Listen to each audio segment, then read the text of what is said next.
যে কথাগুলো বলেছেন রোহিত শর্মা সেটা আবার বিসিসিআই তাদের ফেসবুক পেজে আপলোড দেয়নি, সেখানে অন্য কথা আছে, যেমন বাংলাদেশকে আসলে সমীহ করছে তারা। তবে এই কথাটা আসলেই বলেছেন যে সবাই তো ভারতকে হারাতে চায়, তো হারিয়ে বাংলাদেশকে মজা নিতেই দিন। ইংল্যান্ডও অনেক কথা বলেছিল টেস্ট খেলতে আসার আগে, আমরা সেই কথায় কান দিইনি, আমরা মাঠেই খেলাতেই আসলে প্রমাণ করেছি। তো কিছুটা হলেও ভারত কিন্তু বাংলাদেশকে একটা বার্তা দিয়ে দিয়েছে যে অতটা সহজ হতে যাচ্ছে না। একদম, কিন্তু এবারে সেই বাংলাদেশকে হয়তো বা না দেখার পসিবিলিটি বেশি আমার কাছে মনে হয়, সম্ভাবনা সেভাবেই দেখবে, কারণ অন্যরকম একটা আত্মবিশ্বাস আছে আমার কাছে মনে হয়, স্পেশালি পাকিস্তানের মাটিতে পাকিস্তান সিরিজটা জয়ের পর তারেক আরও ভালো বলতে পারবেন বিষয়টা নিয়ে। তারপর হচ্ছে গিয়ে এই যে মিরাজ আর সাকিবের যে একটা তুলনা, সেটা নিয়েও আমি জানতে চাই যে মিরাজ আর সাকিবকে কিভাবে তুলনা করবেন, কারণ সাকিব যখন খেলেছেন তখন কিন্তু তার সামনে কেউ ছিল না। এখন আপনি মিরাজের উপরে যদি একটা এক্সপেকটেশনের ডিমান্ড রাখেন, তাহলে সেক্ষেত্রে তুলনা করে সেক্ষেত্রে কি হিতে বিপরীত হওয়ার অপশন আছে কিনা?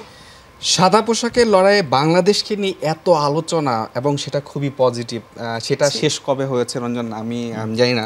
এবং খুব ইন্টারেস্টিং হচ্ছে, আপনি দেখেন গত কয়েকদিন ধরেই ভারতে যারা সাবেক আছেন, শুধুমাত্র সৌরভ গাঙ্গুলি তিনি একদম স্পষ্ট বলেছেন যে বাংলাদেশ খুব একটা পাত্তা পাবে না, কিন্তু সুনীল গাভাস্কার বলেন, অজয় জাদেজা বলেন, তারা সবাই কিন্তু বলেছেন যে এই বাংলাদেশটা একটু ডিফারেন্ট।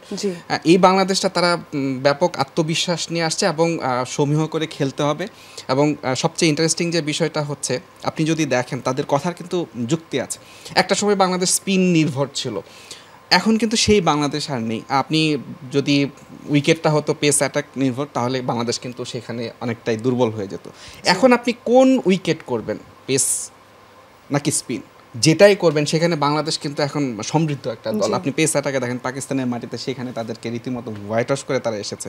নাহিদ রানা এবং যদি আমি বলি যে হাসান মাহমুদ, তারা কিন্তু খুবই ভালো বল করেছেন।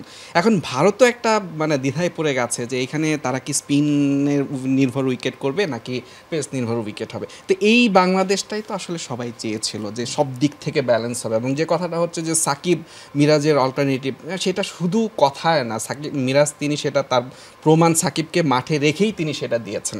উইকেট কিপিংয়ে যদি আপনি বলেন, মুশফিক বাংলাদেশের অন্যতম সেরা ব্যাটার এবং বলা হয় যে তিনি সেরা ব্যাটার। সেই জায়গাটায় লিটন দাস কিছুটা মানে অধারাবাহিক হলেও তিনি কিন্তু সেই জায়গাটা কিছুটা হলেও তিনি তার প্রমাণ দিয়েছেন।